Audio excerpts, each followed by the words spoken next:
So teaching kids how to lead is the same as teaching adults how to lead, right? Putting them in situations where they're allowed to fail, and instead of complimenting them for the thing, letting them try again, like feeling frustrated and trying again. It's one of the funny things about modern dating. I have a friend, a female entrepreneur. I have to say this because it's her story, not mine. You'll see why I'm couching it. She believes that men make better entrepreneurs than women. She believes, but here's what she said. She goes, this is what she explained. She goes, when we're young, men are the social aggressors, right? Men are the ones who are required to ask the girl to prom. If the guy doesn't ask the girl to prom, traditionally, then he doesn't go to prom, where traditionally the woman waits to get asked to go to prom, for example. And men learn the skill set, boys learn the skill set at a young age of asking somebody out and getting rejected, and then asking them again, and getting rejected again, and learning about humiliation, and just having to suck it up and try again, otherwise you're never gonna go out on a date. Sort of this is the traditional dating model. And flash forward later on in life, you see this very often in amongst entrepreneurs, which is, I've seen it happen. I've been in a meeting where a male entrepreneur who's developing a new product that's 20 or 30% done, he'll sell it in the room and figure it out later. And I've seen it with women entrepreneurs who are brilliant and smart and they're 90% there, and I'm like, tell them. And they're like, it's not perfect yet. I'm like, it doesn't matter, tell them, Yeah.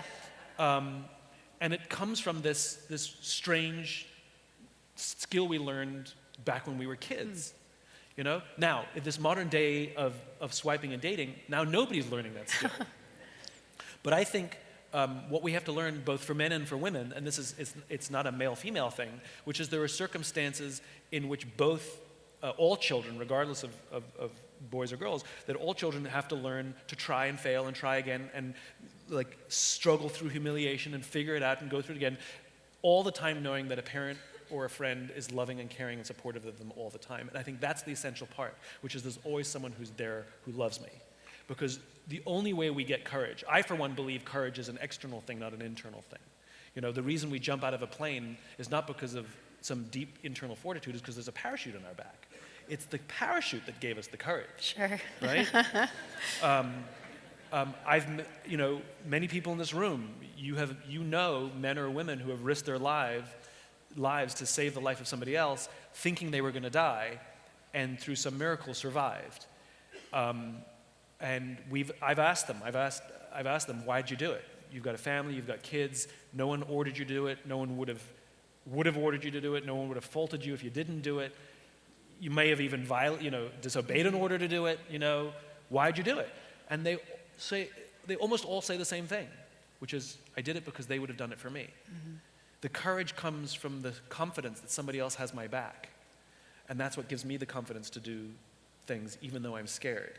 And so it goes back to those human relationships. As long as a child knows that there's someone there who loves me, then we should allow them to go through those very difficult, frustrating, and uncomfortable lessons.